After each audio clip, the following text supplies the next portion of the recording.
What up, everybody? Welcome back. It is your boys in the Fight Pit. It is so good to be back. The hiatus is over. We are locked and loaded, ready to get right back into it. You know how we do every single week. We're covering every single UFC card. We're letting you know the picks. We're letting you know our predictions. We're having all different kinds of fun. You guys are going to love it.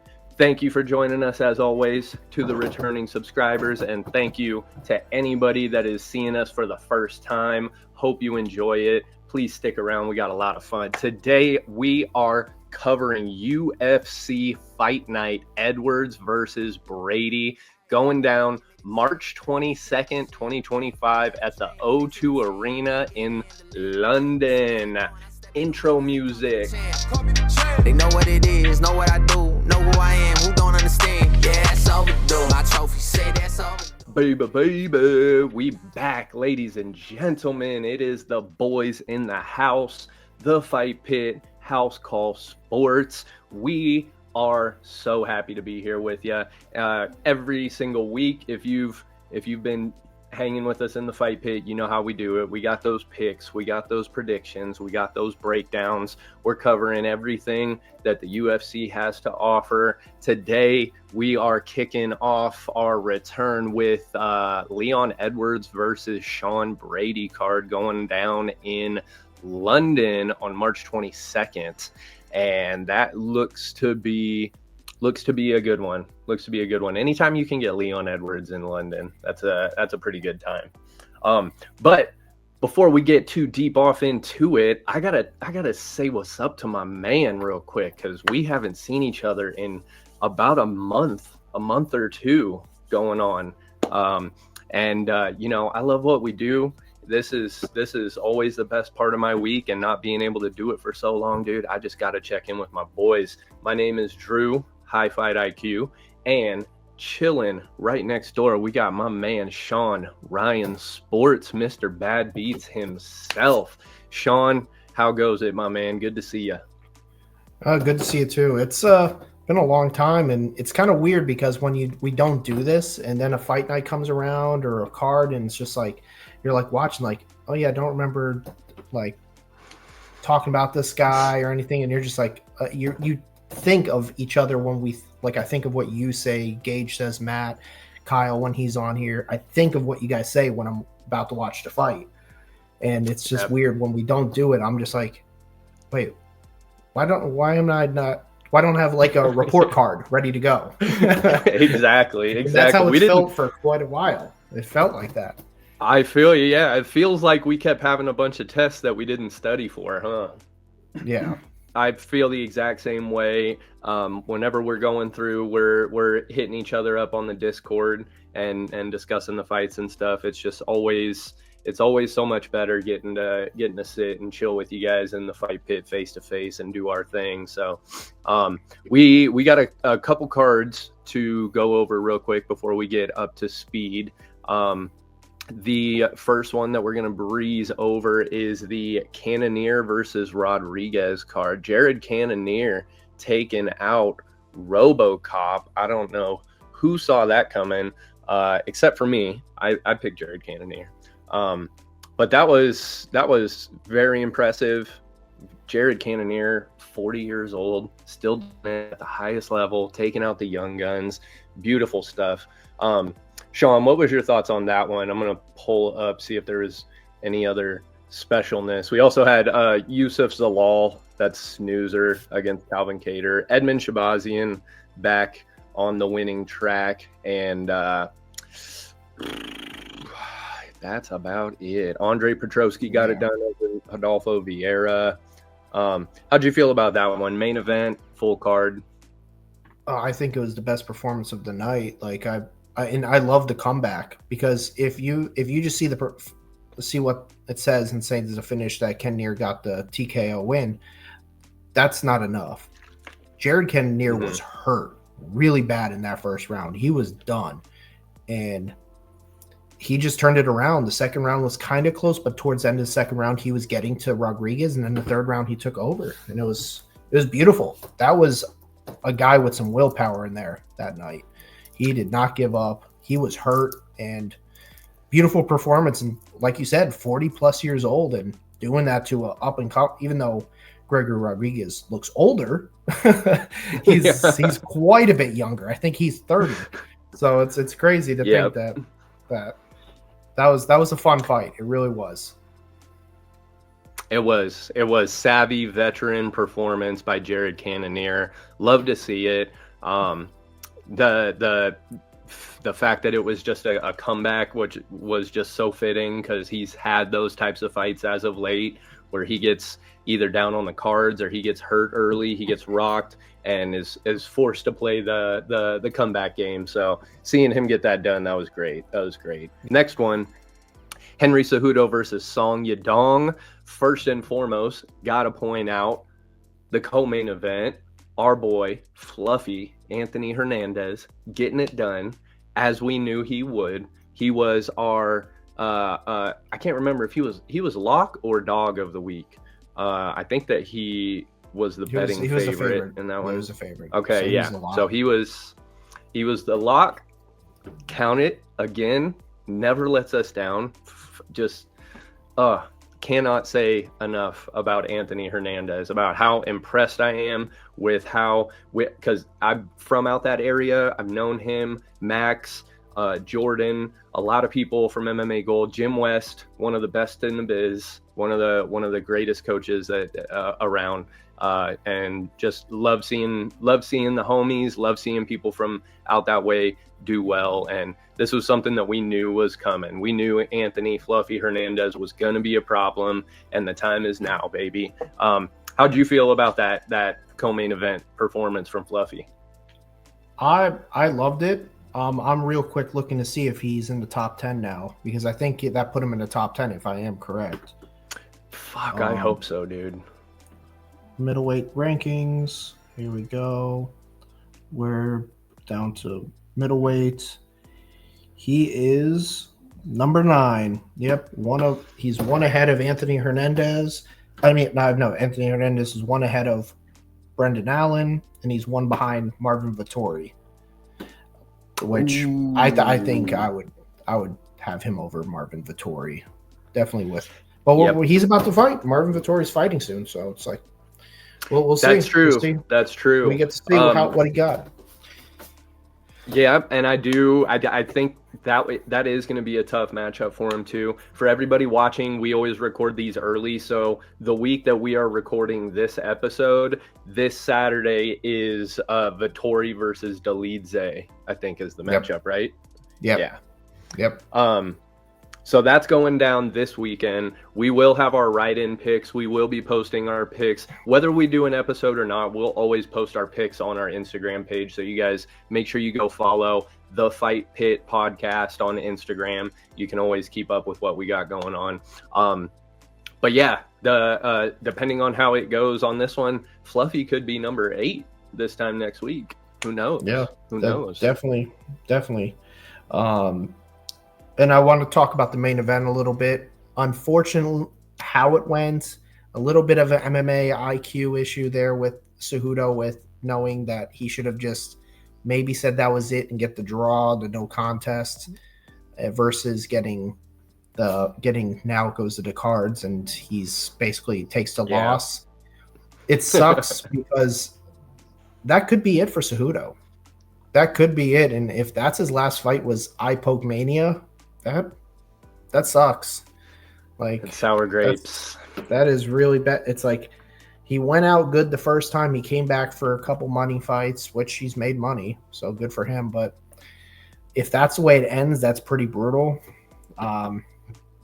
What's next for obviously Song Yadong? He's in line for possibly either a number 1 contender fight or a top 5 guy. Well, so that's obvious. But what's next for Henry Cejudo? Is it retirement? I hope so, man, because I feel like obviously I want everybody to do whatever they want to do with their life. I don't want, as long as they're not, I always say, as long as you're happy and you're healthy, you're not hurting yourself, you're not hurting others, by all means, you do whatever you want to do. It's your life. You're the one that has to be content with how you lived it. So, that's when it comes to like us as fans and spectators commenting on when people should hang it up, I'm always kind of like, because I could totally understand wanting to like protect them from themselves, but also, you know, if it was me and I felt like I could still keep doing it, I wouldn't want other people telling me not to be doing what I love to do, especially if you're getting paid what he gets paid to do it. That's tough to walk away from. But I do have one fight for him. Shoot. I could see him doing legend fight, but basically tell both guys like, hey, this is it. Neither of you guys are going to become champion. We're not going to have you guys face top 5 guys, and neither of you guys should be facing guys outside the top 15. Have Henry Cejudo versus Jose Aldo. Yes. In a double retirement fight. You could put that on a pay-per-view. You could. That's going to sell, and on top of it, have it as a double retirement fight. Like, you guys don't need to keep fighting, and that's a cool way. And basically tell, like, hey, this is your last performance, so don't go out there and Henry. You know how the only way people beat Jose Aldo is holding him up against the cage. Dude, this is your last fight. Make a statement. Like, let's go in there, have some fun. So. My only interjection is that I do believe Corey Sandhagen posted yesterday that he is matched up against Aldo in May. I don't know if that's made official or if that's just him. Like Davis and Figueiredo. We wanted to. Oh, is it Figueiredo? Yep, Davis and Figueiredo versus Corey Sandhagen, 4 versus 5. Whoa, which that's a beautiful fight. That's a beautiful fight. Yes. Yeah. I love it. So, I love it. Yeah. I knew it was one of the it was a Brazilian. I couldn't remember who it was. But dude, Cejudo versus Aldo, wonderful stuff. I love it. I love that fight. I love that it would be at this point in their careers. Give them the Tony Ferguson, Nick Diaz treatment and be like, you guys have paid your dues. We don't really care about trying to make you fit into what's going on. We just want to give you great fights, let you make some money, have a great, end to your career. I like that. That. And Henry Cejudo's still ranked number 9. Yeah, and it's 9 versus 11, so it's not even like it's bad. It's actually a good fight. It's 2 legends. You look at anyone else under 11, it doesn't make sense for Cejudo to take any of them. There's absolutely no point. Like, unless you really need that 100K that bad, which I fully understand. 100K is a shit ton of money, but it's like, like, dude, you could be on a pay-per-view with Jose Aldo as like the number 4, like the number opener or the second fight on a pay-per-view, and just. I think that would be awesome. See both of them go into the octagon. The crowd's going to be pretty all over the place with it. Like, you're going to have some Henry fans. You're going to have some Jose Aldos. Like, that's a cool way to end it, in my opinion. I agree. I do love that idea. That's a solid one. The next one, we got Manel Kopp versus Asu Almabayev card. Once again, first and foremost, got to shout out my dude, Hyder Emil, coming through not only as my dog of the week, but ended up getting the win as the underdog on one of mine and Hyder's common good friends, Brandon Betancourt's birthday. Rest in peace, Brandon. It was for me, for our area, for all of us out there, Central California, the Bay Area. That was just such a great. I honestly, after Hyder's fight, I saw that he got the win. He shouted out Brandon in his post-fight interview. I didn't even bother watching the rest of the card. I had it on. I didn't care after that. That was just, that was the main event for me on that one. So shout out to the homie Hyder, friend of the Fight Pit. You guys can go back and check out the old interview that we did with him too. We'll definitely have him back on at some point in the future when things slow down a little bit, but just absolutely stellar night for me on that one. I loved everything else in addition to it. How'd you feel about that card? Any highlights? Oh, I thought it was actually a really fun fight night. That one was really good altogether. I was happy with that. I was happy with the main event. We got to stop with the Brandon. I understand Brandon Royval is very good. I understand you got Brandon Moreno. It's like, but these guys have fought the champ 2 and 3 times. There's nothing you can do to sell it to us. Like, even if they're rightfully earned it, there's nothing you can do to sell it to us. Like, Manel Kopp has fought Alexander Pantoja, but it was at the beginning of his UFC career. This Manel Kopp is amazing right now. He is on a heater. And his only loss was to a guy recently that's I think it was a split decision loss to a guy that's not even in the UFC anymore because he doesn't know how to stop causing stuff, and he's not exactly the most exciting fighter. Right. So it's like, it's one thing if you're Conor McGregor, but it's like, you're not selling anything and you're causing all this chaos to be a boring fighter. Get out of here.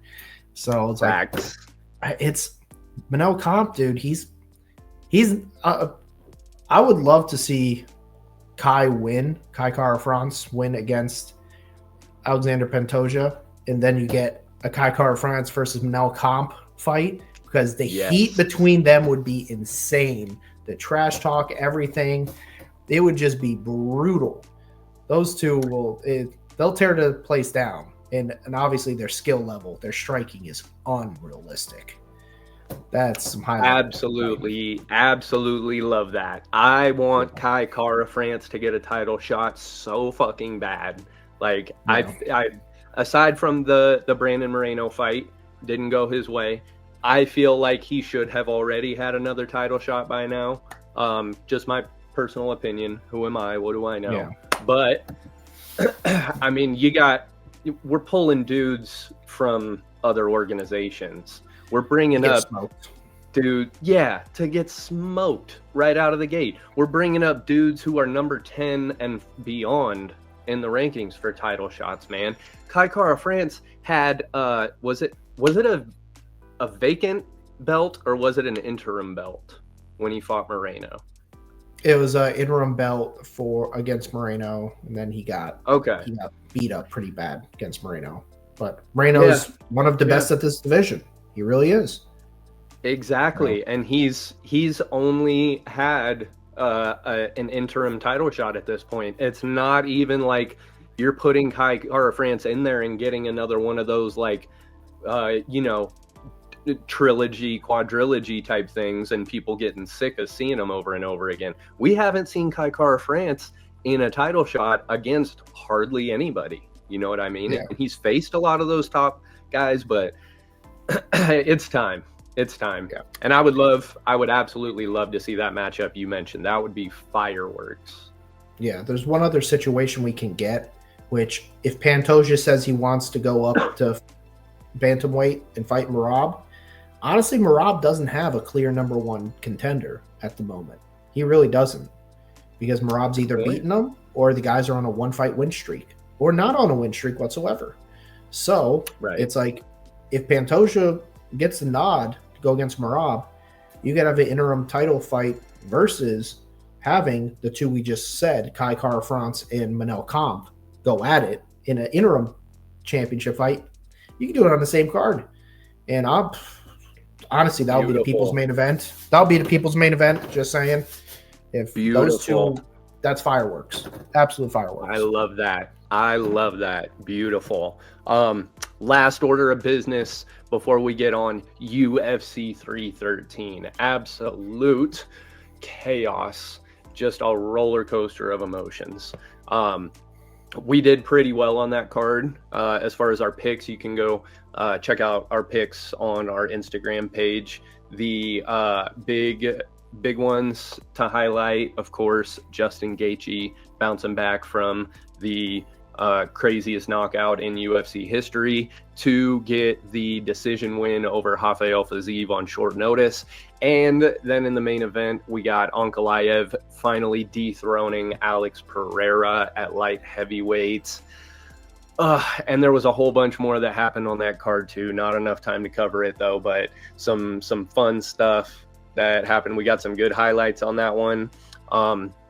What are your thoughts on that? We got a new light heavyweight champ. Justin Gaethje has solidified his top contender status, and there's no longer a question that he remains in the top 3 of the division against somebody that he had already beaten. But Rafael Fiziev is, you fight Rafael Fiziev 10 times, you better be ready to fucking bring it 10 times, because he is not a walk in the park for anybody at all. One of the coolest, one of my favorite fighters personally.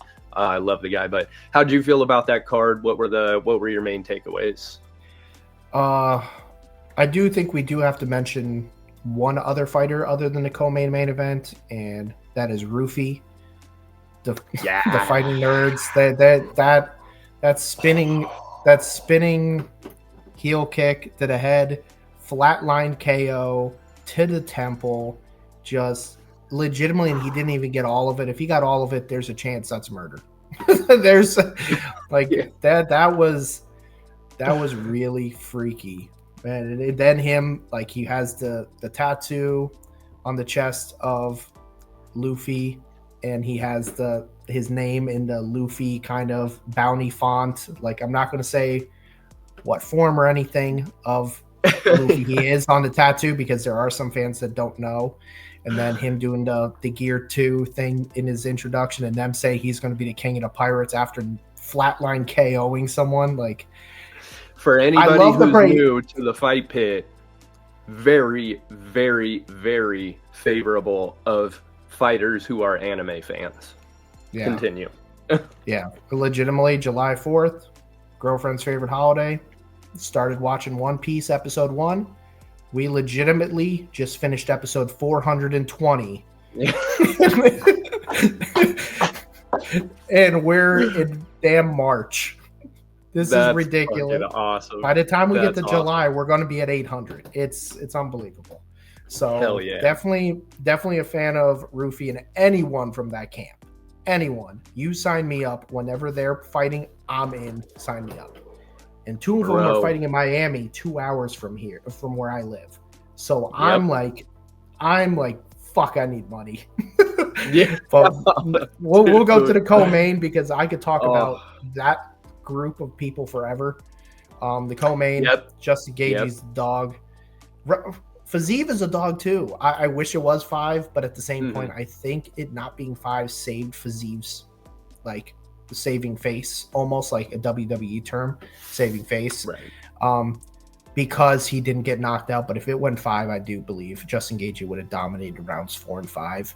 He set up, even though Justin Gaethje took the damage round 1, that's normal for him to then deliver it the rest of the way. Oh yeah. Yeah. So Gaethje, do I think he deserves a title shot? That division's really weird right now because Islam is just so dominant. I really do want to see the Dan Hooker fight. I would love him to fight Dan Hooker still. That's my opinion. Who do you want Justin Gaethje up against next? Still, I'm still very fascinated with that matchup. It's obviously going to take Dan Hooker a little bit of time to get back to 100%, and I'm sure you agree, we want Gaethje and Hooker to be as close to 100% as possible when they step in against each other, because that's got fight of the century written all over it. But dude, honestly, like, at this point, Justin Gaethje, for me, he's one of those guys that I feel has nothing more to prove. He was an interim champ. I personally count interim champs as champions. I know a lot of people don't, but, you know, I have my reasoning and my justifications for why that counts in my book. And he's got 11 bonuses in 11 fights. He's made almost $1 million fucking dollars in bonuses alone. I think it was like, he's like one more bonus away from he's 50K making he's over. Yep. Yeah, dude. Fight of the century with Chandler. Fight of the year with Poirier. Fight of the year against Alvarez. Fight of the year against Michael Johnson in his first fight. Beautiful fight. KO of Edson Barbosa. Just back-to-back wins over Rafael Fiziev. And both awesome KO. fights. Absolutely wonderful fights. Fight of the night on both of them. KO'd. Damn it! What was the tall guy? He got knocked out in karate combat. I apologize. I can't remember your name, sir. Yeah. Dang it. The guy that called him the Homer Simpson. Guy that talked a lot of shit to him, and then that did not work out well for him. Quick. And even Khabib says that the person that came the closest to beating him was not Dustin Poirier. It was Justin Gaethje, because he said, if I took 2 more leg kicks, he's like, I would have been down. I would have been crawling at him. So Justin Gaethje had the game plan. It's just Khabib was able to get it done just quick enough. So James Vick was who I was James thinking Vick, of yeah. on that I remember one. I remember the build up. He talks so much shit. Oh man. Yep. So much. And that so as I'm trying to illustrate, I feel as though Justin Gaethje has nothing left to prove. So if he really does want to win undisputed gold, and that's genuinely what he wants to do, by all means, go for it. Campaign for a title shot against whoever has it, Islam, Arman, Oliveira, whoever has it. I'm down to watch him fight any of those guys. Mm-hmm. But I also just don't give a shit. I'm just happy that he's still here. I'm happy that he's still fighting at the level that he is, and I'm going to be happy to watch him against anybody. But, we got Dan Hooker. If Conor McGregor comes back, who knows? That's a fun fight. If they rematch him against Chandler, you could rematch him against any of the violent weight guys that I talk about. Chandler, Poirier, Oliveira, Conor, Dan Hooker. I'd watch him fight Fiziev a third time. I don't even care, honestly. Yep. But yeah, just happy to see him get back in the win column. I was so frustrated on that fight, though, only because it went exactly how I planned it, and I had bet on Justin Gaethje by a decision, but I bet Justin Gaethje to get over a half a takedown, so to record 1 takedown in that fight. And he tried, but didn't get it. And then, of course, Rafael Fiziev scores 2 in the first fucking minute. So that's funny. Story of my life. Funny. We definitely can't move on without mentioning Alex Poatan Pereira getting dethroned by Magomed Ankalaev.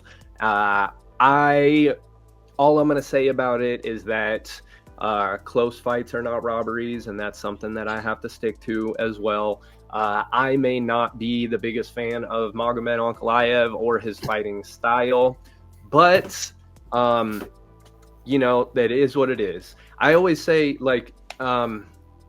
people, this is an area where a lot of people will start throwing around the word casual and start, trying to insult people's intelligence and all that by saying if you don't like that style of fighting, then you just don't understand what you're watching, or you just don't get what's going on.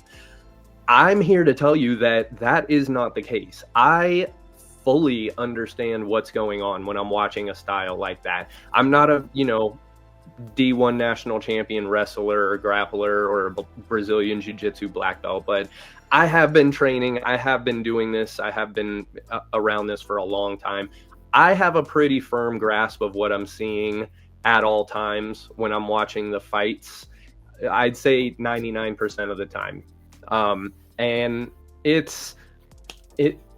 even though I understand what's going on, I fully appreciate the style. I'm not saying it's a bad style. I'm not saying that it's wrong. I'm not saying that they're any less of a fighter or I'm not challenging their abilities. They're great fighters. They're the top of the tops.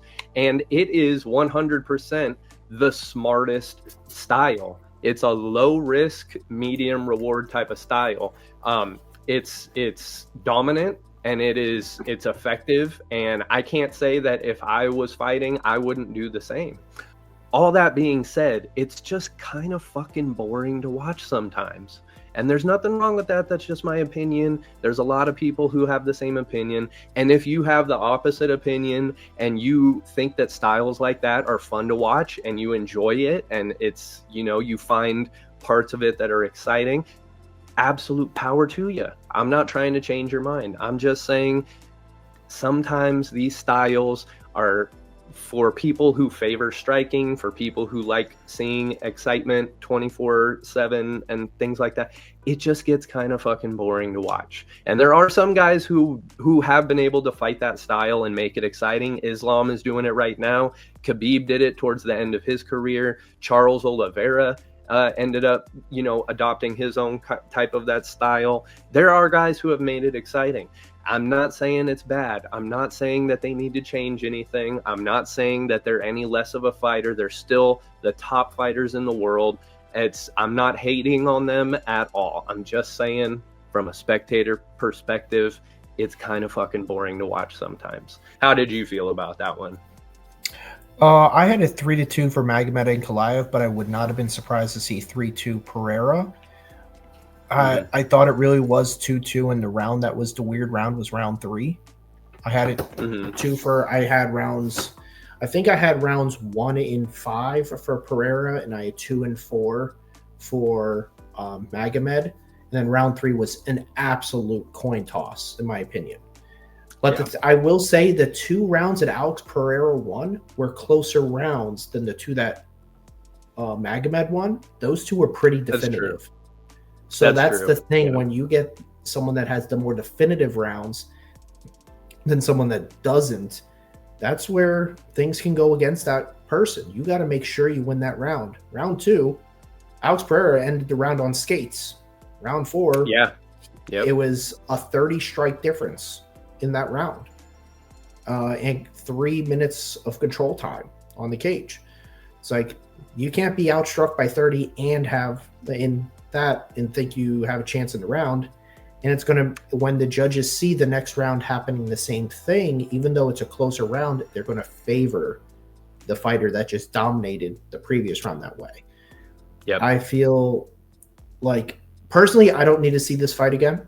I know it's going to be the fight to happen again because the light heavyweight division's in a weird spot, like a few divisions are, because a lot of guys are on a 1-fight win streak or they're just too far down in the rankings, whatever the case is.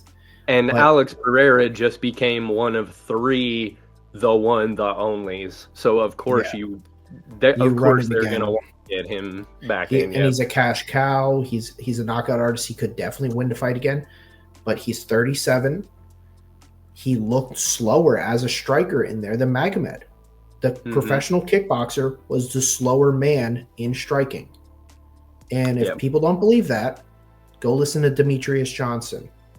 Go listen to Chael Sonnen. Go listen to Daniel Cormier. Go listen to Dominic Cruz. Every last one of them said the same thing. As much as anyone else thinks they know the sport, these guys know it even more. And every last one of them said the same thing, that this was the slower guy in there. There might have been something going on, whatever the case is. DC and Rogan and Anik were all saying it during the fight, too. It was obvious. He was the slower striker in there. Magomed was the better fighter. I will say we need to do something about takedown defense and giving credit, because that was an over 12 on takedowns. And that should have been credit towards, credit towards Alex Pereira. But that was the only shining moment for me on that one, was that I bet Ankalaev under 1.5 takedowns. And so I felt pretty proud of myself on that's hitting on a hell of a one, snipe. But that's a hell of a snipe. Yeah, I did pick Magomed to win this fight. I just felt like he was the all-around better fighter, and I thought takedowns were going to happen. But I really didn't expect him to be that much better on the feet than Alex Pereira. I really did think, like if you do S tier and A tier kind of lists, like Magomed was S tier and Alex Pereira was A tier. There was a gap, in my opinion. And I feel like Chael Sonnen always says it, when you get a rematch and the older guy just lost the belt, he's going to lose the next fight, but even quicker. And that's what I think will happen. Good I point. think if it happens again, I think Magomed will make a statement out of Alex Pereira. I think he'll, instead of putting him on skates, he'll put him out, or he might get the takedown. He's 37 plus years old. He could be I don't know his birth date, so by the time they fight again, it will probably be October, because now Magomed has the ball in his court. He could make it an Abu Dhabi card. Odds are it's happening in October. That's my opinion. So I'm sorry, Alex Pereira. I know you like fighting often. It's not happening now. You don't have the ball in your court. You're going to have to wait and do it in Abu Dhabi. And as we've always seen with them, it's not a race thing. It's nothing like that. But for some reason, the judging in Abu Dhabi is always very weird, and definitely in the favor of some of the Russians. Yep. And it's really weird, the Russians and the Muslims. I don't know why. This is not a race thing to me whatsoever. It's just the judging is always a little weird. Like, you'll get some 30-27s that are clearly 29-28s. Like, you'll get some home field advantage. You'll get some split decisions that shouldn't be split decisions. Like, should be unanimous, but that's all it is. Like, I personally don't need to see the fight, but what else is there to do? So, rematch October, Abu Dhabi. That's what's going to happen. That's, if I had to call the shot, that's what it is. I like it. I fully agree.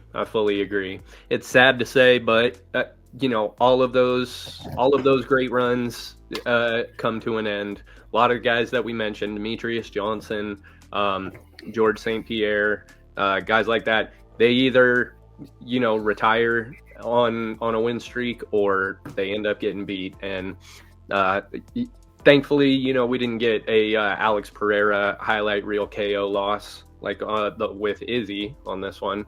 But it's Magomed Ankalaev's time, and we'll see how he does with it. A lot of hype, a lot of expectation put on his shoulders. A lot of people thinking that he's the next big thing. So we'll see how he does with it. And you were on that card for picks. You were the only one of us that picked Ankalaev and hit on that one too.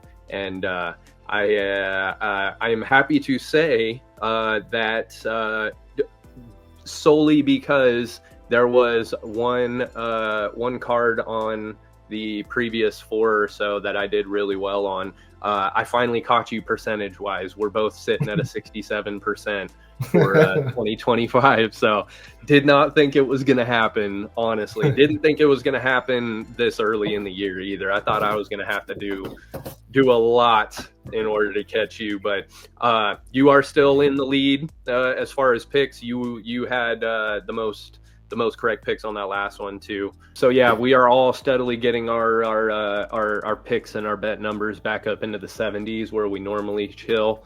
I had a couple rough cards as of late towards the end or the beginning middle part of last year too. So it's par for the course, but keep tuning in, baby. Keep tuning in. We're Fight nights are tougher. That's all that matters.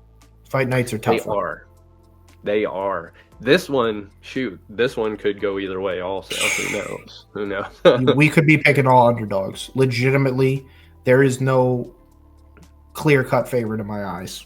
There really is. We're known to do that. We are known to do that. They know what it is, know what I do. We are, we'll go ahead and jump into the rest of the card for Edwards versus Brady in just a moment. But first, we got to give a wonderful shout out to our sponsor, Vivid Seats, online ticket marketplace where you can buy tickets to whatever it is that you are looking for. Vivid Seats, empowering every fan to get to the live events that shape their most vivid moments and memories. Vivid Seats is committed to getting you to the events that you love more easily and more often. Vivid Seats truly believes in the power of shared experiences to connect people and are relentless about finding ways to make your event discovery and ticket purchase easy, fun, and exciting. Partners with ESPN proudly, Capital One, the San Francisco 49ers, the Los Angeles Kings, Make-A-Wish, and the Fight Pit. Vivid Seats has over 1 million unique and in-demand events that have been sold on their site. over 19 million plus pump fans that have found their events through Vivid Seats, and 140 million plus memory making tickets sold on their site. So thank you as always to Vivid Seats for holding it down for the boys in the Fight Pit. We appreciate you. If you guys would like to use Vivid Seats or find some more information, we got that link right down in the description for you. You go ahead and click that and we'll do all that extra work for you, baby. Thank you, Vivid Seats. Appreciate ya. They know what it is, know what I do.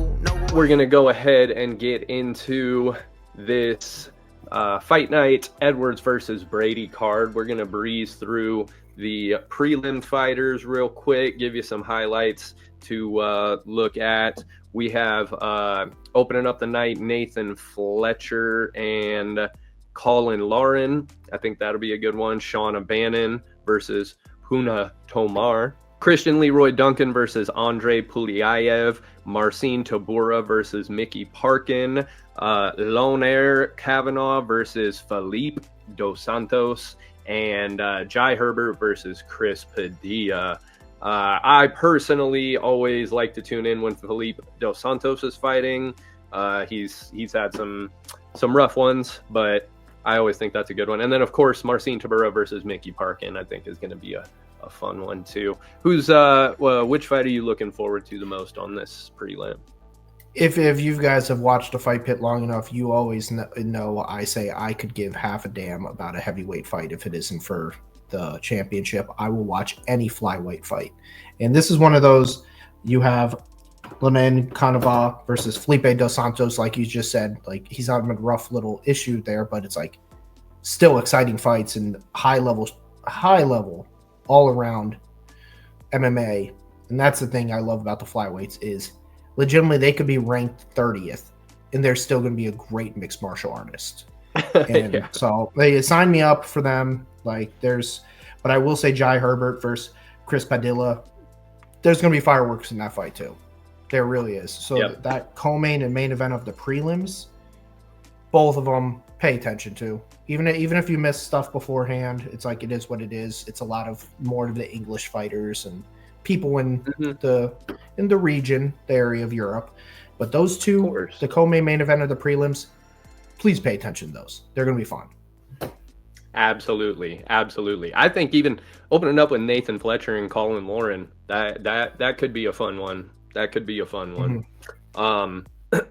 Yeah. Christian Leroy Duncan and Andre Pulyaev, I think, has the potential to be fireworks too.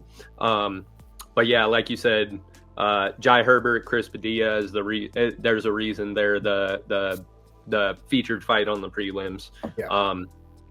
So yeah, those should be some good ones. Are there any predictions you want to throw out there? All right, let me see how many fights. 1, 2, 3, 4, 5, 6, 7 prelims. There will not be more than 2 decisions in the prelims. That will be my prediction. It will be 5 or more finishes in the prelims. 5 I or more. love it, dude. When you get these UK cards, people like to show out in the prelims. If you haven't watched the prelims of a UK card, it's balls to the walls from beginning to end, and the fan base there loves every second of it. It's almost like the fighters know how much more of a pop they're going to get because of the UK fans. They're ridiculous over there. So I think 5 or more of the 7 fights finish. That's how it's going to go. I love it, dude. Yeah, they're a bunch of fucking hooligans over there, and they get lit. People are hammered drunk before the cards start. It really is. So that's all you need to know. The UK, shout out to all the UK fighters, shout out to all the camps, everybody out there. They know how to do fighting, and it's always a good time. They do it up big, they do it right. They know what it is, know what I do. All right, we are going to kick off this main card. Sean is going to let us know about Nathaniel Wood versus Morgan Charriere. All right. So with Nathaniel Wood versus Morgan, I'm going to go with Morgan because I'm going to Sorry, French people, I'm gonna butcher your last name a million times. So you got Nathaniel Wood is 20-6, 8 KOs, 5 subs, and he's won 4 of his last 5 fights. That's beautiful. Love to see that. He's 5'6", 69-inch reach, and that's all beautiful. And then you have Morgan. He is 20-10, near same record, 12 KOs, 3 subs. Definitely more of a KO artist. Won 5 of his last 6 fights. He is 5'8", has a 2-inch height advantage, 69-inch reach, same exact reach. I am a fan of Nathaniel Wood, but it seems like whenever he's going to that next step of fighter, it seems like he'll lose that fight, that like decision. Like he lost against Imavov, and not the Imavov that's in top 5 in 185. This is featherweight, so I think it's Muhammad Imavov if I am correct. In featherweight, but he whenever it's that next step to get to someone that's like just in the top 15 or just outside top 15, he just doesn't get the job done. And that's where I think Morgan is definitely a fighter that's going to be in the top 15 and fairly soon.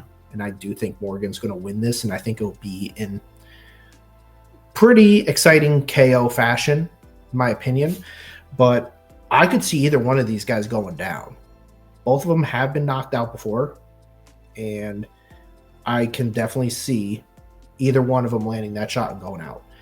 I'm telling you, definitely sprinkle some underdog love for Nathaniel Wood. I know I would, but Morgan is definitely my pick here.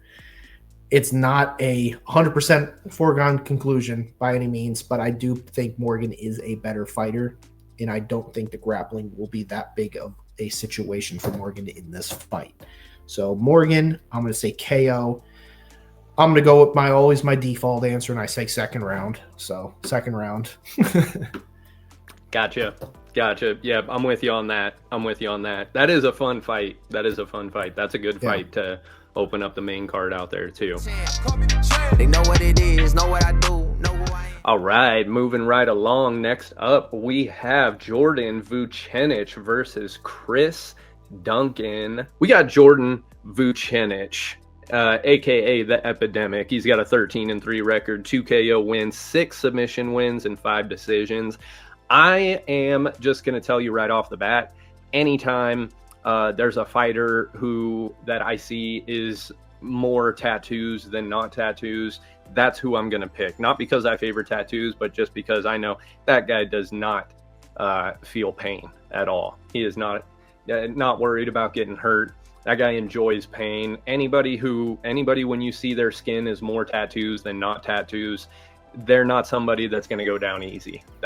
He's not somebody that's going to get clipped and shell up and try to play it safe the rest of the fight. He's going to be like, thank you, sir. May I have another? And keep coming. And that's the type of fight that I'm expecting in this one. I'm expecting a really good fight, an exciting fight. It's a lightweight matchup, so definitely got a capability of knockouts on this one. Coming off of a loss against Guram Kutataladze, unanimous decision. But prior to that was riding a 4-fight submission win streak in Cage Warriors. Had another unanimous decision loss, and 7-fight win streak prior to that. So I'm definitely going with Vucenic on this one. As for the logical reasoning behind it, Chris Duncan at a 12-2, definitely not going to be an easy out, I don't think. I know the odds show that Jordan Vucenic is a 3.5 to 1 favorite on this one, but I think that Chris Duncan is going to put up a good fight. I think that Vucenic is going to have to work for it. Both of these guys throw hard. The KO side is on the side of Duncan. He has 7 KO wins, 2 submission wins, and 3 decision wins, and he's coming off of a submission win over Bulaji Oki in September of last year. So this one I do think is going to be a very even matched, even though, like I said, the odds aren't reflecting it. I think these guys are going to be pretty evenly matched. I am going to give the edge to Vucenic on this one, but definitely could be an underdog upset on this one right out of the gate. So be very wary, be very careful on this one. I'm going to take this fight not to go the distance. I'm going to say for the round's sake, we're going under 2.5, which is my bread and butter. Under 2.5, and I'm going to take Vucenic money line on this one. I'm not against anything you said, and I was saying earlier that this is one of those that underdogs could win any fight too. So, like, definitely sprinkle on the underdog in this fight too. Yep, Chris Duncan. You never know, dude. Chris Duncan catches him just the right spot, just the right time, and it's a quick night. They know what it is, know what I do, know who I am. All right, next one up. We got a fun one, man. I am sorry that Gage couldn't be with us on this one because I know that he would have loved to cover this one.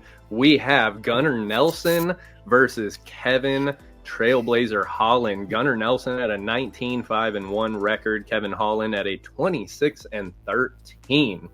I'll start off on this one. I think I am confident in making Kevin Holland my dog of the week pick on this one, and I'll tell you why. Kevin Holland is at the time of recording sitting at a plus 120. Kevin Holland did go in against Charriere de Ritter recently and got put away fairly easily, fairly quickly, which is uncharacteristic of Kevin Holland. Kevin Holland is a tough dude. He's very well-rounded. He does have a stellar ground game. He has an excellent stand-up game. And Charriere de Ritter, he's just that dude on the ground. He is that fucking dude on the ground. He is amazing on the ground. And I think, it was evident in that fight against Kevin Holland because Kevin Holland, like I said, he's no slouch on the ground. He's got submissions. He's got knockouts from his back. He is no slouch on the ground by any means. And Charriere de Ritter is just on another level when it comes to the ground game. I think that Kevin Holland is going to have the striking advantage on this one. Gunnar Nelson, no slouch, but Kevin Holland, very long, very lanky, very unorthodox striking. Not unorthodox in the sense that he's like sloppy or anything, but he just throws a lot. He keeps you guessing. He is able to land with power in positions that you don't normally expect people to be able to generate power. He has a very good distance management. And just overall, he's a great striker. I think that this one stays on the feet for the most part. I think that Gunnar Nelson tries to take it to the ground. I think Kevin Holland is able to keep it off the ground and able to either win a decision on points or get a KO, TKO. So I'm going to kick us off with Kevin Holland at plus 120, and he is my dog of the week pick. Sean, how do you see this one going? I can definitely see it going that way. Definitely with what I'm seeing here, Gunnar Nelson hasn't fought in 2 years, if this is correct. I don't think that's correct, though. I feel like we just saw him come back recently. Yeah, I think UFC site doesn't have it up, so let me double check Sherdog for you. Yeah, I like going to the ESPN page instead of the UFC page because the UFC page, they don't update shit nearly as much. Well, shoot, maybe. Yeah, 2023. Damn. That's tough. So, damn, two things I don't like doing at the same time. That's lovely. Guys taking long breaks off, and then guys that are on bad streaks, and now they're going against each other. So I just got to pick one of the two things I don't. The only thing you could have added is a short notice fight, and then it's all three. But right. All right. Well, I'm going to actually pick the favorite on this, even though I do believe Kevin Holland could be lock of the week for sure. I've always liked Gunnar Nelson's grappling game, and I feel like if he's doing his homework and he could see like, hey, I know he's going to be the smaller guy in there, but and Kevin Holland is a great grappler. Dude, you've lost legitimately 4 of your last 5. And then before that you won 2, but you lost 2 before that. So if you want to say 3 of your last 8 you've won, or 4 of your last 5 you've lost, like regardless, it's not good. I got to see it to believe it. And honestly, it's a good fight for Gunnar Nelson to come back with. He just has to get in there, get in the pocket, and it seems like, honestly, Kevin Holland looks slower. Someone doesn't want to say it, like, he does look slower. He looks, yes, he has that reach, but ever since that Wonderboy Thompson fight, like, it seems like he hasn't looked this sharp striking either. So you can definitely get to him. So I'm gonna go Gunnar Nelson. I'll go a submission in the third round. They know what it is, know what I do, know who I am. All right, we have made it to the co-main event of the evening. We have Jan Blachowicz versus Carlos Ulberg. And this is an interesting one too, baby. We got Jan Blachowicz at a 29-10 record, Carlos Ulberg at an 11-1. I'll let you kick us off on this one. How you see this one going, Sean?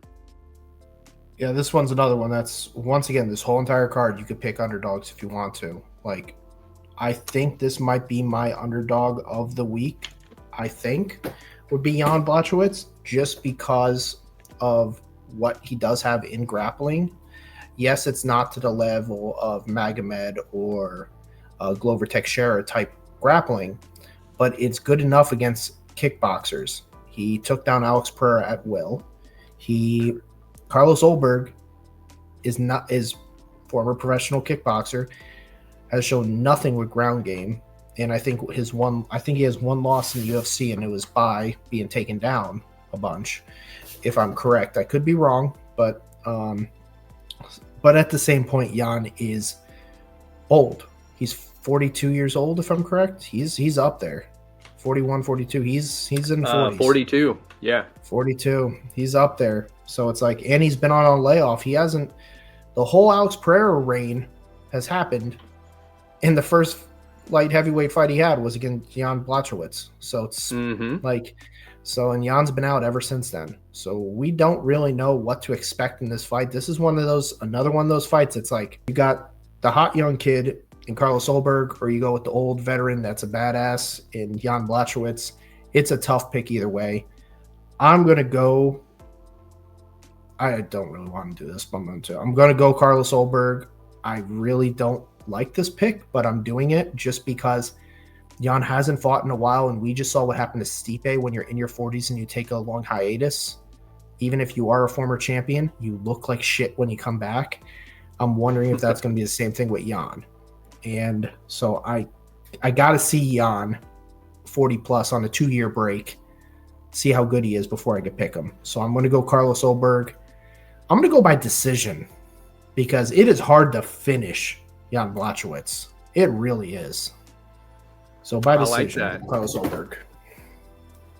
I like that. Very solid take. Very solid take. And yeah, we saw, Jan Blachowicz went to a draw against the now champion. So he's, and he was a former champion. He beat former champions. He beat reigning champions. He's a very well-rounded guy, and he does have the type of ground game to, we saw it against Izzy, who's in Carlos Ulberg's camp. He's able to, he's able to implement his game plan and dominate strikers that way. So I think that's a great take. Jan Blachowicz definitely could be an underdog that you want to sprinkle on.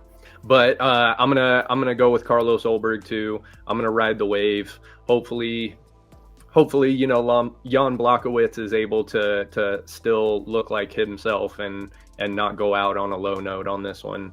But I got to side with the odds on this one and take Ulberg. I'm going to say Ulberg gets it done by... Yeah, I agree. I'm going to say Ulberg gets it done by decision because I don't see Jan Blachowicz going out that easy. They know what it is, know what I do. All right, we have made it to the main event of the evening. We have Leon Edwards versus Sean Brady. Leon Edwards at a 22-4 record. Sean Brady at a 17-1. Leon Edwards still, I believe, ranked number 1, and Sean Brady at number 5. And Yeah, Sean Brady sitting at the time of recording at a -160, Leon Edwards as the underdog at a +140. Something very interesting to keep in mind. I'll start us off on this one. This is going to be very tough for Sean Brady to fight someone of Leon Edwards' caliber in his own backyard. The odds, even though they favor Sean Brady on the betting odds, the odds are definitely against Sean Brady on this one. Leon Edwards fighting at home, very long, elusive striker. He does have a tendency to play it safe at times, which I think, could pose a problem for Sean Brady if he's able to get up on the cards early. It'd be very difficult for Sean Brady to track him down if he's not able to get the takedown and establish a dominant position and do some work on the ground. Because I think that's got to be his route. I don't think that he's going to outstrike Leon Edwards. And I think, Sean Brady being the betting favorite does put more pressure on him. This one, I do like Sean Brady's odds in this one, but I'm kind of leaning more towards Leon Edwards because this one just, we've seen him come off losses in the past. He is somebody that is capable of learning from his mistakes and continuing to improve and still being ranked number one. He's got a lot on his shoulders as well. Fighting in his backyard, being the betting underdog. I think this all kind of leans more in the favor of Leon Edwards. And I think that if he's able to implement his game plan, he's able to outstrike Sean Brady on the feet and stay off the cage. For the love of God, that is Leon Edwards' kryptonite. Stay off the cage and, be able to get back up or be able to get a reversal, hit some switches and not get dominated on the ground. I think that Leon Edwards takes this one. So I'm going to start us off with Leon Edwards taking it at a +140. How do you feel about this one, Sean? This was another one I was thinking for dog of the week. My issue is I go back and see who they fought, and Leon had 3 championship fights. And four championship fights in a row was his last stretch, which is phenomenal. He was losing and got the head kick knockout. And then he dominated Kamaru Usman on the feet basically the whole entire fight the next time, but it seemed like Kamaru Usman was kind of shook up. It seemed like it was a mental game. Then he fought, in my opinion, a washed Colby Covington, which it more shows that I think he's washed. And then Bilal just pushed the pace, stayed right in his face. And you see that with a lot of these really good strikers that have some grappling, but they're really good strikers. Stay in their face, keep them on their back foot, and guess what? It's easy to beat them on the scorecards. Sean Brady can do that against anyone.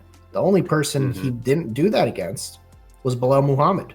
And Bilal Muhammad finished him. And that was his only loss in his career. In the first round, Sean Brady was winning the fight. And the second round, Bilal Muhammad finished him because he stayed in his face, he hurt him, and then he ended up finishing him, which hearing Bilal Muhammad finish anyone's unbelievable. Remember the decision, but still. I'm leaning, and I think I'm going to go with Sean Brady here. I think he does get the takedowns. I think he does exactly what Bilal Muhammad did. Stays in his face, gets him up against the cage.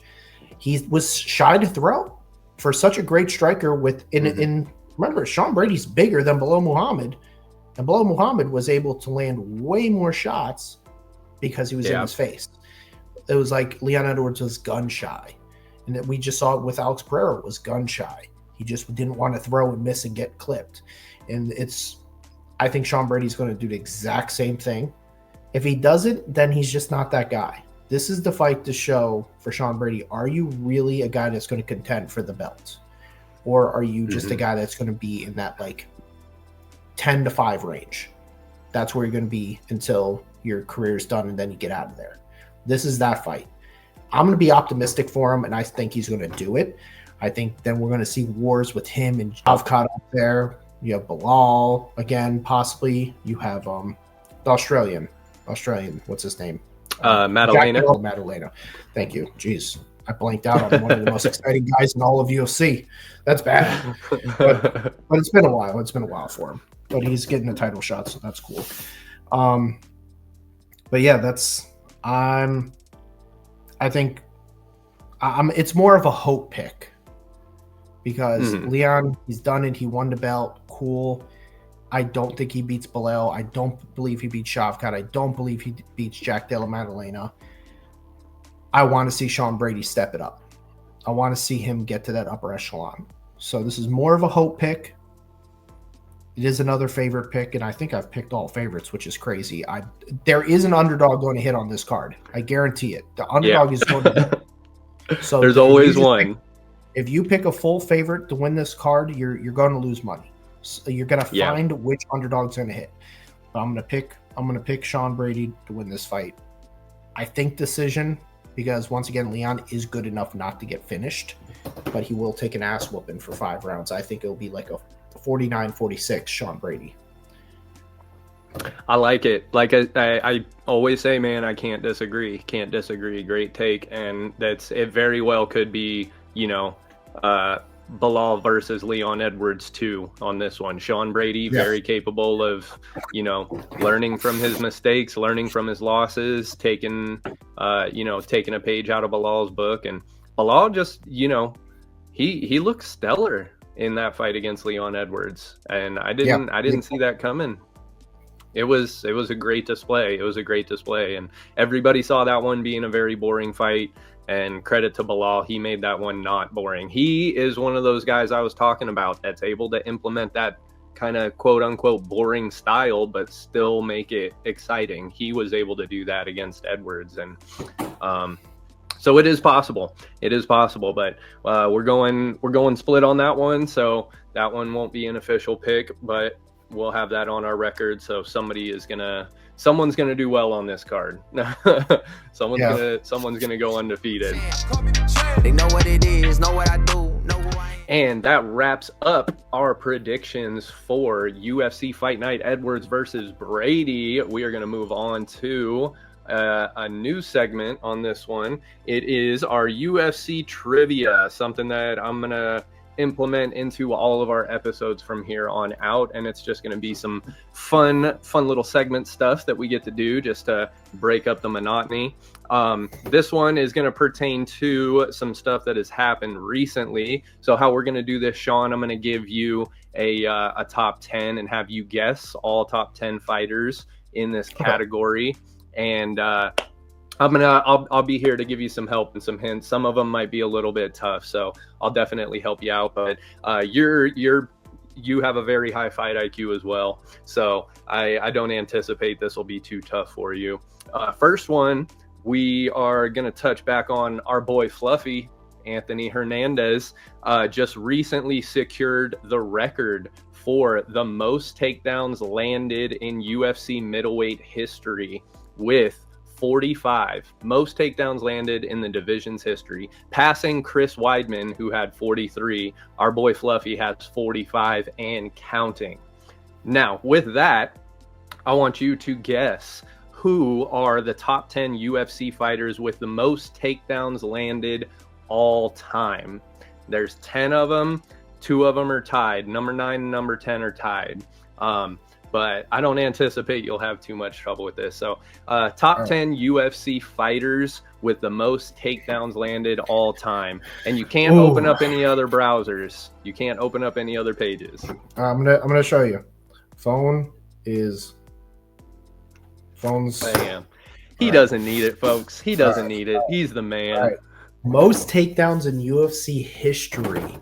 Okay, the first 3 I think I know in order. So Merab just took number 1 in his last fight. So I think Merab Dvalishvili is number 1.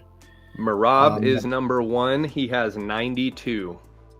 Number 2 is George St. Pierre, if I'm correct. Boom. GSP at number 2. He has 90. Number 3, I do believe, is Clay Guida, if I'm correct. Ooh, close. Clay Guida is number 4. He has 78. 78. Wow, who has 79 or 80? Okay, hold on. Yeah, you gotta give us that. What the hell is up that high?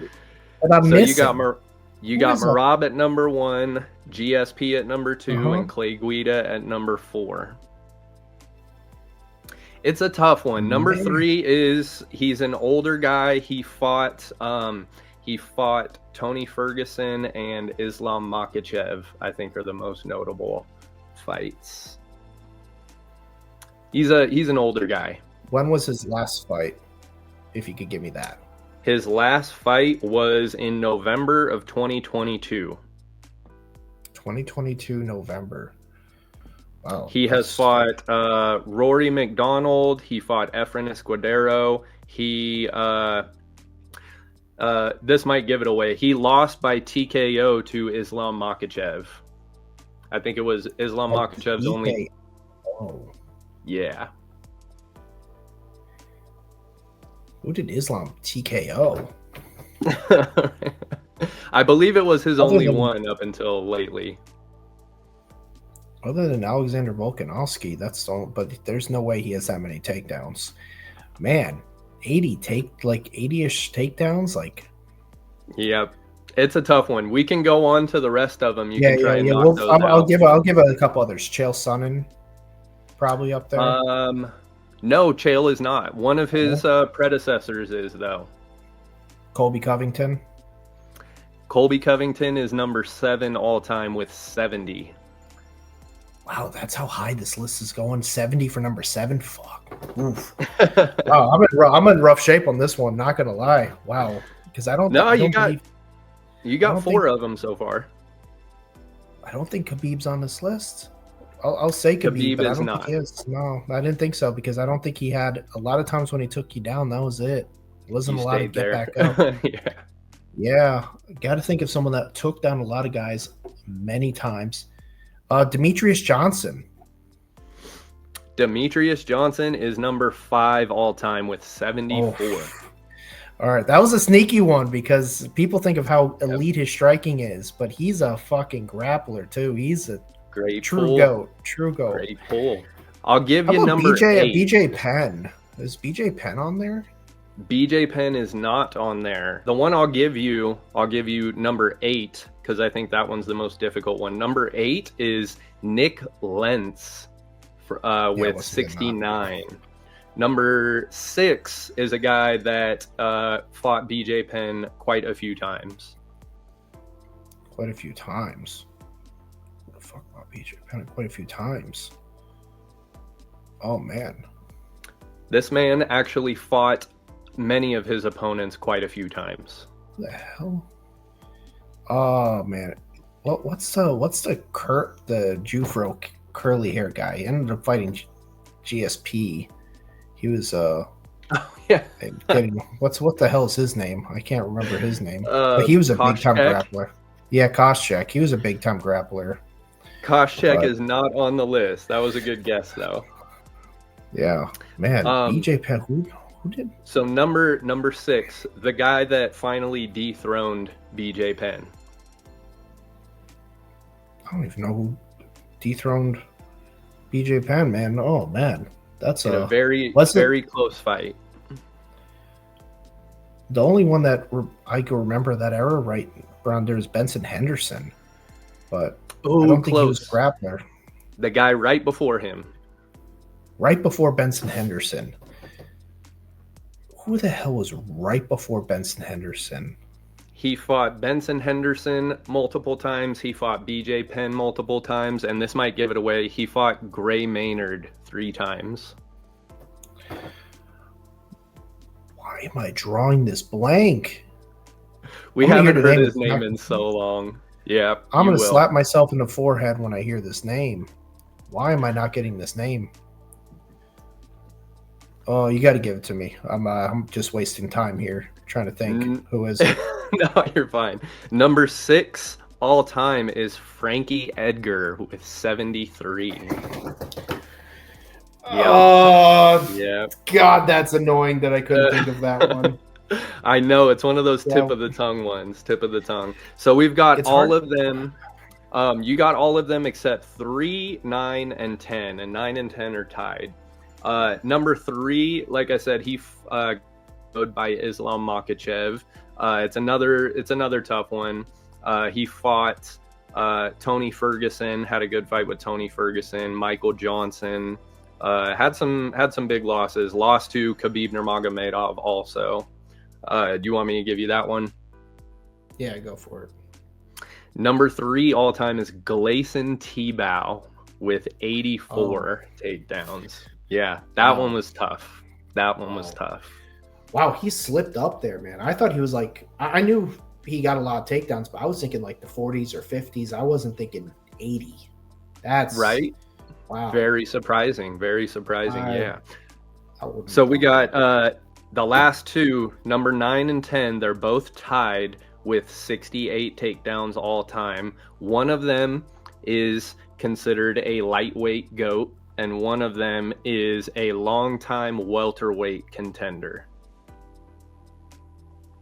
Longtime welterweight contender. Yeah. Number 9, the welterweight, had the it was at middleweight at this time. Was at the time considered one of the worst fights in history against Anderson Silva for the belt. Oh, okay. Damian Maia. Boom. Damian Maia, number 9 Maia. at 68 takedowns all time. And then number 10, considered one of the goats. Yes, considered one of the greatest lightweights of all time. He was Carlos Oliveira. Oh, nope. That was a good guess though. Another Brazilian lightweight goat. Another Brazilian lightweight goat. Rafael dos Anjos.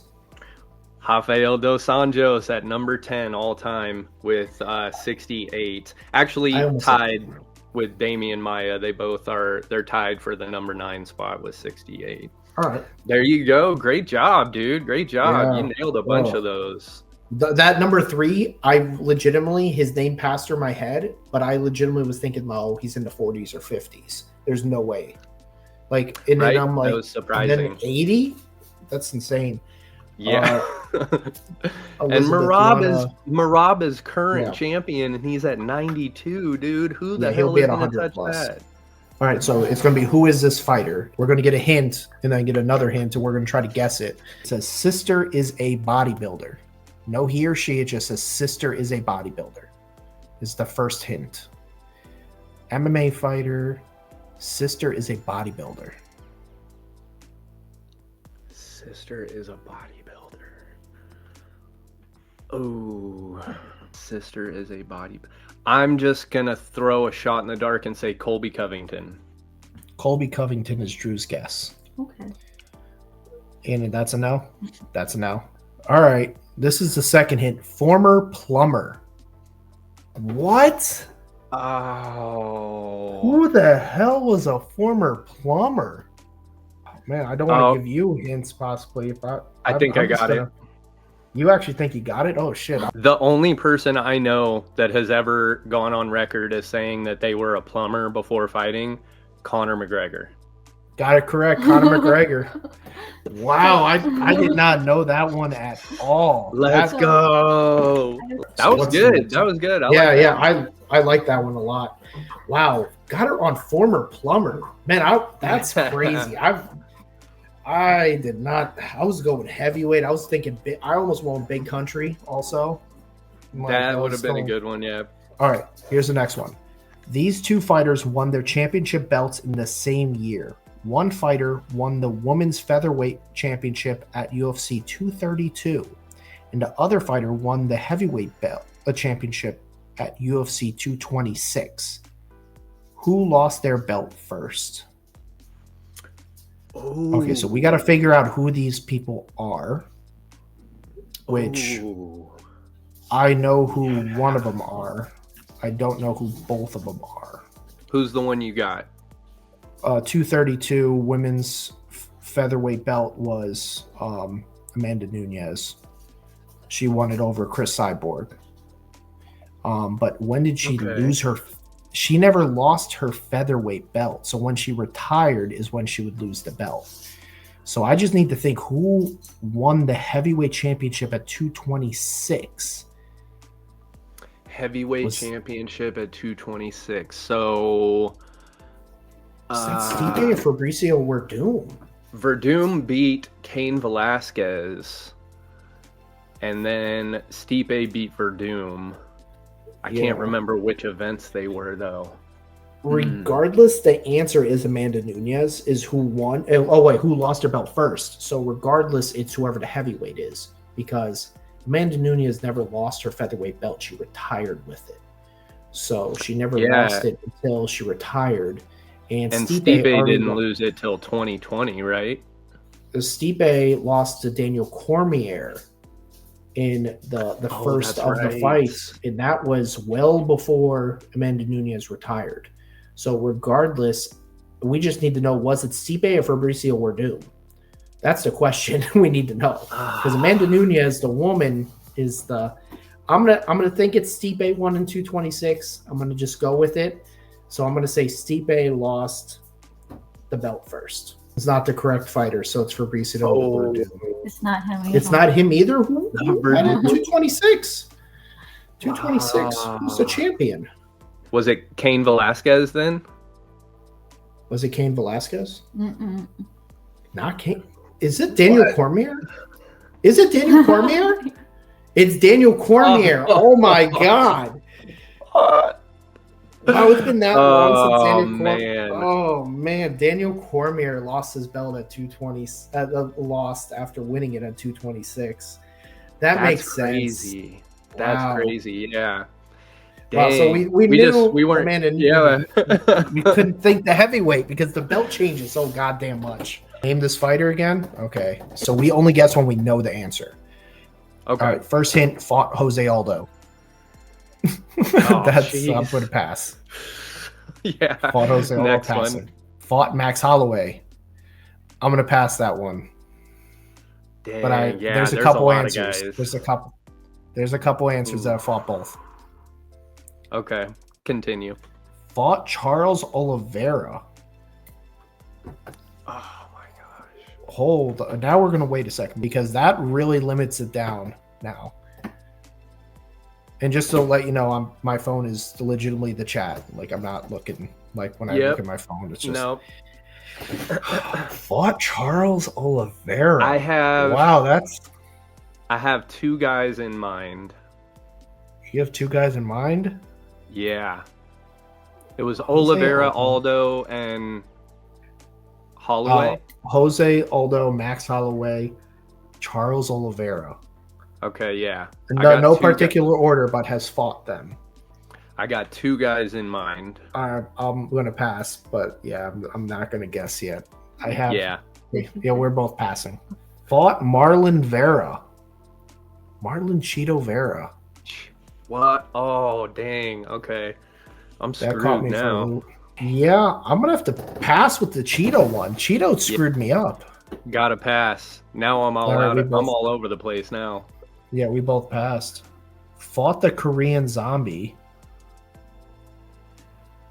Who is this guy? What? Oh, dude, that's a tough one.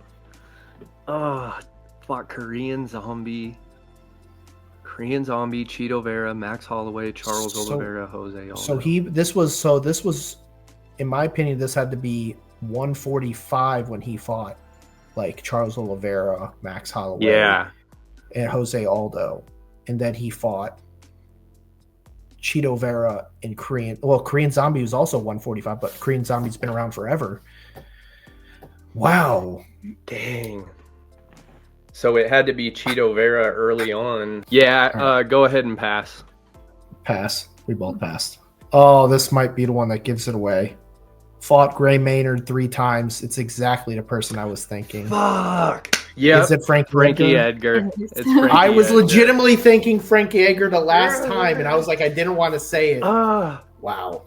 Man. That was that was great. What was your really two names good. you had in your head? Mine, after the first 3 hints, my two were Frankie Edgar and Anthony Pettis. But I completely forgot that Cheeto Vera kicked Frankie Edgar in the face because Cheeto Vera threw me all off. And ended his career. That was his last fight. Frankie. I totally Wow. spaced that, dude. Excellent episode. Great to be back with you, Sean. Any parting words, brother? Hopefully we're doing this every week. That's it's way more fun. And I honestly, the trivia might have been the most fun. Like, the trivia was a lot of fun. I'm a big fan of brain teasers. Amen. Me too. We'll definitely keep that going. We'll keep that going. That'll be good. That's gonna wrap it up for us. Appreciate you guys for watching. If you are new, please hit subscribe. The Fight Pit. Make sure you follow us on Instagram at the Fight Pit Podcast. You can find all of us there. See all of our picks, how we're doing, all of our records, any UFC news that's confirmed, all of that good stuff. Thank you as always, my man Sean. Appreciate you guys for tuning in. That's going to wrap it up for us. We'll see you next week. Peace. They know what it is, know what I do, know who I am, who don't understand. Yeah.